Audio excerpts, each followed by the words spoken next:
Hello and welcome to TreeWalker Talks, episode 88, 21 medicinal plants your homestead needs. Alright, first off, the homestead update. We're going to try to get through this, and I am relying heavily on my paper because the first thing is sickness on the homestead. I'm sick. So I was feeling better, somewhat. I missed 2 days of work this last week. And it is Sunday, July 28th, and it's 10:14 p.m., kind of back to the normal schedule. Because people were home, so this is what we get. So I've been sick, cough, dizziness, itchy chest, possible bronchitis, that sort of stuff. Had a fever, it dropped, was feeling better, and then I pushed myself outside, because if I've got the weekend off, I need to get something done, each and every day. So... But when I'm sick, a lot of times my focus goes. So, as you can hear, we've got the paper. Okay, so we got this sickness. Green beans, they're still coming in pretty decent. Probably getting about 5 pints every couple of days. And I just do use the electric one. I did get the new ones planted. They might be a little late, but I think we'll be okay this year. The squash, the Kakuza and Trombonsino squash are doing good vine-wise, and they're starting to actually put on fruit, so hopefully we'll have some of that to try here. Looking through my notes, freezer was kind of frosted over, so yesterday I did that, tore the freezer all the way down, put it in the camper freezers and other freezers, got it all cleaned out, and everything back in there today, threw away stuff that was freezer burnt. A couple other things that we haven't eaten that's been there for 4 years now, so... probably still good, but I fed them like it was squash and stuff. I fed them with the chickens. We'll let them turn that into meat and into eggs. Which brings us to... I was moving silkies into this... Now, this is the weird thing. It's the same coop where the weasel attacked. Or the mink attacked last year. And something wiped them out. First it was just one, and then it had been a couple of days since I went out there because I put new hens in there, and I thought they killed the one that was already in there. And I was like, well, all right. But then I went out, and of the 4 hens, there was only one left. So it went back in with the other silkies that I was trying to wean out of that one and get rid of some of the roosters. And I set out a trap, and just before I started recording this, I went out there, and these are silkies, so they're smaller. And in the trap, there was a possum. Possibly could have been the possum. I don't know if it just grabbed them and pulled them through because the silkies would not go in the coop. They slept right on the ground. And so it's possible it could have got in there. I'll reset the trap tomorrow and see if I get anything else. Because I think it was larger. And it didn't look like it got into the pen. Because some of the chicken netting that was on the outside was pulled away. I think it just reached in. So hopefully that's done. But before I put anything else in that coop, I am going to completely reattach and add more wire to it because it's chain link fence, just to keep things out. Today I went out there, and this is one of the things that really pushed me over the edge. I was tearing down pallets because I need to start getting those tore down. Got the boards off the other boards. Didn't get the nails out of them yet, but we'll get on that. Mowed today, too. I could have probably went without mowing because we've been kind of dry here, but we're supposed to get 3 days of rain coming up, I think, last I knew. So we wanted to get that done. Was very glad to get in the shower and cool off. Okay, I think that's it. We got the beagle that sleeps with me. She's been kind of sick, too. Throwing up, but it's just been green or yellow. So, more than likely, it's not grass because she wasn't outside eating grass because I took her out every day today. She's got bad sinuses like I do, and like I said, I think this sinus, mine went down into the chest. So, we'll see. Now, let's go to the next section, the Market Monitor. In this section, we're doing a weekly price evaluation to see what things cost in my area, and maybe we'll start doing how they went up or didn't go up and do that. But right now we're just doing this, and everything on here is the Meyer brand which is like grocery store near me, so it'd be the store brand, except for the beans. Yeah. So bread is $1.95 a loaf, and that's just split top white. Milk, 2% in whole, is $2.67 a gallon still, and the bread was the same. Ground beef, it was on sale. It's not on sale anymore, I don't think. It's $5.69 a pound for 80/20. Sirloin steak is $9.99 a pound. Whole store chickens, which is the whole store brand, $1.49 a pound. The drumsticks were on sale for 99 cents a pound. Skinless, boneless chicken breast was $2.49 a pound. Pork loin was $2.49 a pound. Pork chops were $1.99 a pound. The bag of beans for a 16-ounce bag of kidney beans were $2.15. A 2x4x8 was $3.36 at Lowe's. And gas has gone up. I think it was $2.97 last week. This week it is $3.55 a gallon and rising. The gathering guide. Nothing new on that. No additions for next month. Liberty Alert news. Now this one I was sorry. I was not able to dive into the news for Liberty Alert section this week due to being sick. I was off work 2 days. I just want to sleep. I get dizzy. And this may not be a segment every week, as sometimes these topics are buried and not covered much in today's world of biased and controlled news agencies.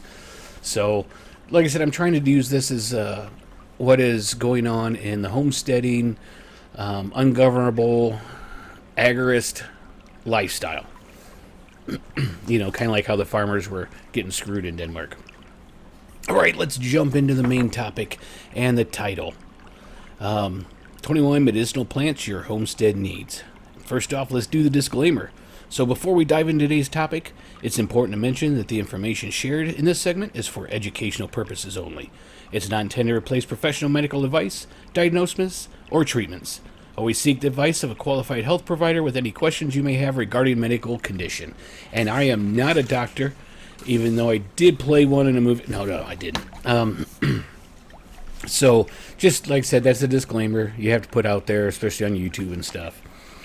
Okay, so in today's fast-paced world, many people are turning back to nature to find natural remedies for common ailments. Using home remedies made from medicinal herbs and plants grown in your homestead is a wonderful way to take control of your health. These remedies are not only are not only cost-effective, but also reduce your reliance on pharmaceutical products, which often come with unwanted side effects. I know, it kind of sounds like I need something right now, huh? And I actually have some I'll probably do tomorrow if this isn't better, and I'll smoke some mullein. Get that in the lungs and going. Herbs and plants have been used for their medicinal properties for generations. Our ancestors relied on the natural world to treat everything from minor cuts to serious illnesses. Many of these traditional remedies have been passed down through the ages, yet many have been lost to time due to the rise of modern medicine, persecution, and execution of people. By rediscovering and cultivating these plants, we can reconnect with nature's pharmacy and ensure that this valuable knowledge is not forgotten. Now, down the way there a little bit, we'll get into this plant, but I wanted to do this before I forget because, like I said, my focus isn't great. My daughter, she got first place at State Fair this year for her first aid project, and the head of it that we did, I helped her make it, was a comfrey salve for cuts, scrapes, bug bites, that sort of stuff. And the judges loved it. They ate it up. We made some. Each judge got to take some home if they wanted to. She got first place. So, out of all first aid for our state of Ohio. So that was pretty awesome. All right. So, some of these plants are, number 1, aloe vera. Now, this one could be, I'm going to add a little commentary, and then I do description, history, medicinal uses, and nutritional facts. Aloe vera, especially for me, is hard to grow.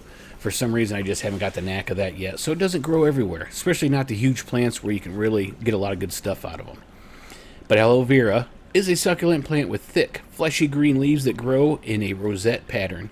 Each leaf is filled with a clear gel known for its soothing properties. The history of it? The aloe vera has been used for over 6,000 years. In ancient Egypt, it was called the plant of immortality and was used in beauty treatments and to treat wounds and digestive issues. The Greeks and Romans also valued it for healing wounds, treating skin conditions, and reducing inflammation. Medicinal uses: soothes burns, skin irritations, promotes wound healing, and treats digestive issues. Nutritional facts: contains vitamins A, C, and E, folic acid, choline, B12, enzymes, minerals, sugars, lignin, saponins. Wow, these are getting harder to say. Salicylic acids and amino acids. Second on our list is lavender. Lavender is a small aromatic shrub with silvery green leaves and spikes of purple flowers. The history? Native to the Mediterranean, lavender has been used for centuries in aromatherapy, medicine, and cosmetics. The ancient Greeks used lavender to fight insomnia and alleviate headaches. Romans used it in the baths to purify the body and the spirit. Medicinal uses: calms anxiety, improves sleep, and relieves headaches. Nutritional facts: it's rich in essential oils, particularly linalool and linolyl acetate. Sure. Third plant is Echinacea. Echinacea is a flowering plant with purple, pink, or white petals and a spiny central cone. It can also be a cone flower. History: native to North America, was used by the Native Americans to treat infections, wounds, and snake bites. European settlers adopted its use in the 18th and 19th centuries. It can boost the immune system and reduces symptoms of colds and flu. I got some of that too. The smoke mixture I have has Echinacea, mullein. I can't remember what else in it. And it does actually, you would think, smoking something it would clog you up, but it actually doesn't. It clears it out. It does contain phenols, alkylamides, and polysaccharides. Number 4 is peppermint. Always like that peppermint. Especially Patty. Peppermint is a hybrid mint with dark green fragrant leaves and purple stems.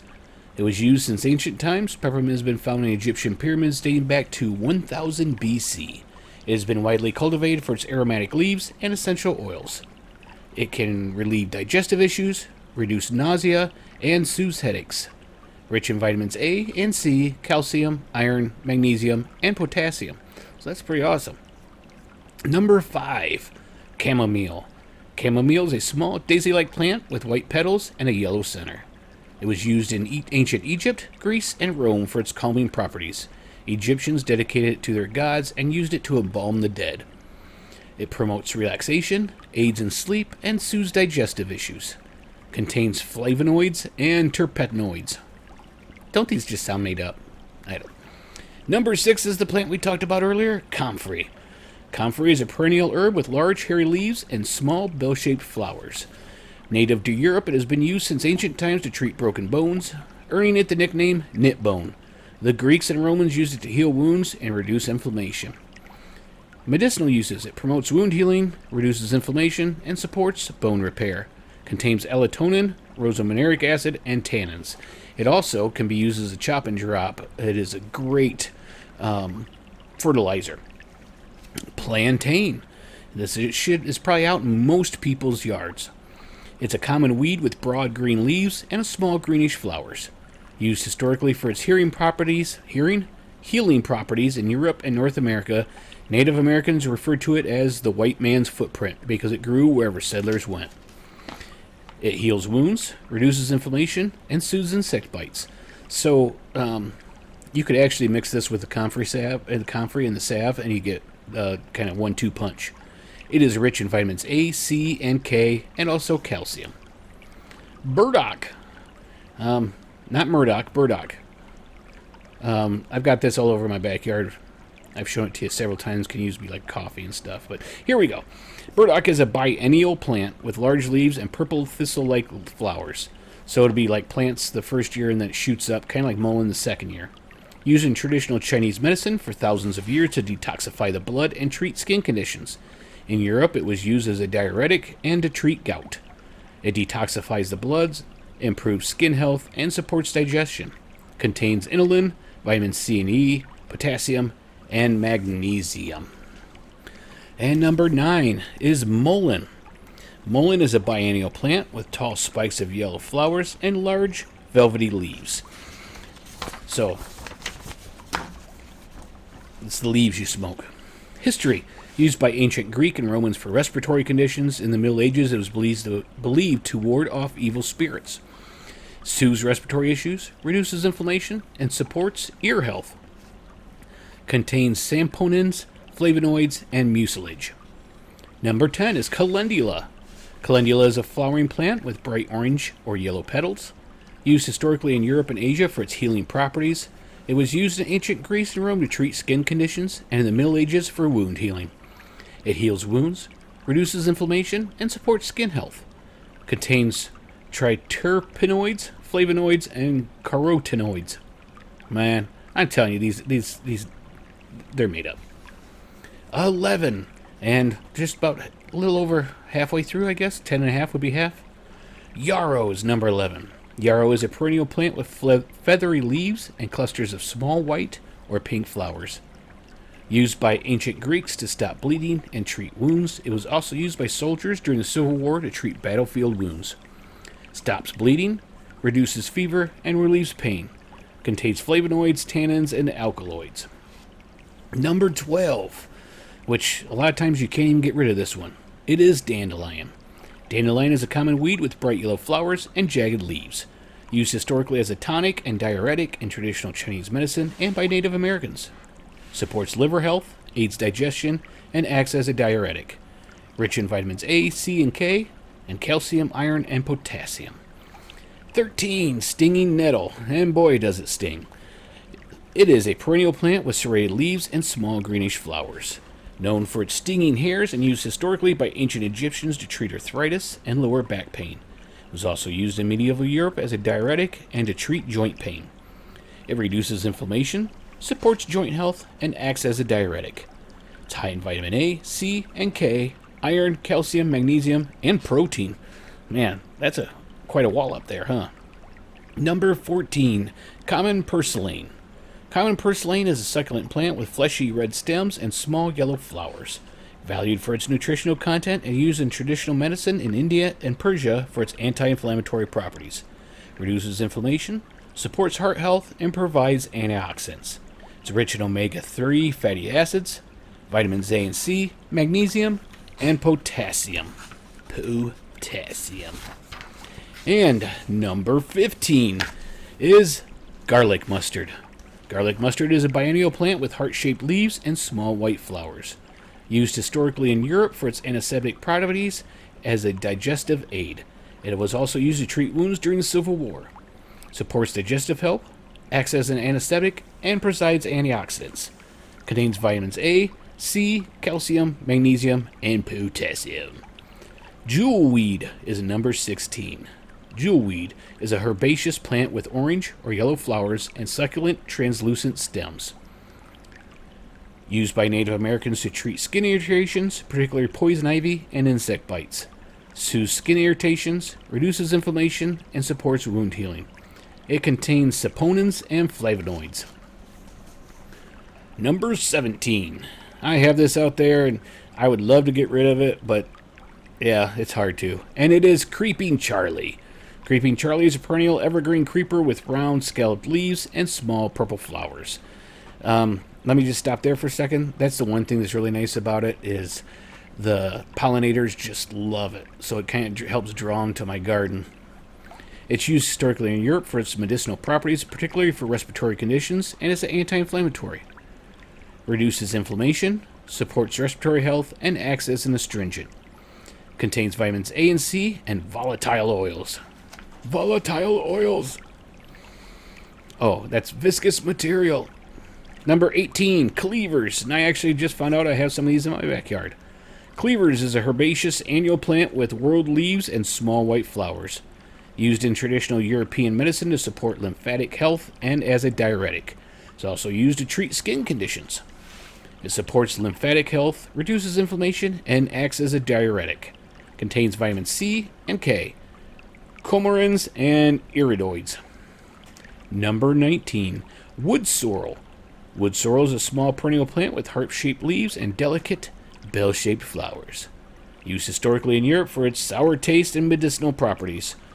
It was believed to cure scurvy due to its high vitamin C content. It supports digestive health, acts as a diuretic, and provides antioxidants.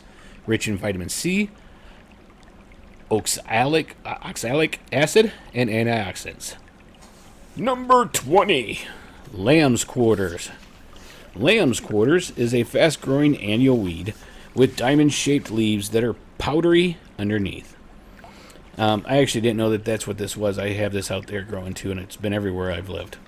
It's used historically by Native Americans and early settlers as a nutritious green vegetable and for its medicinal properties. It supports digestion, acts as a mild laxative, and provides vitamins and minerals. High in vitamins A, C, and K, calcium, potassium, and protein, which is, some of these aren't just for medicinal, they can be for food too. And number 21. Can you guess what it is? Can you guess? Mint. It is mint. It's a perennial herb with fragrant green serrated leaves and small purple, pink, or white flowers.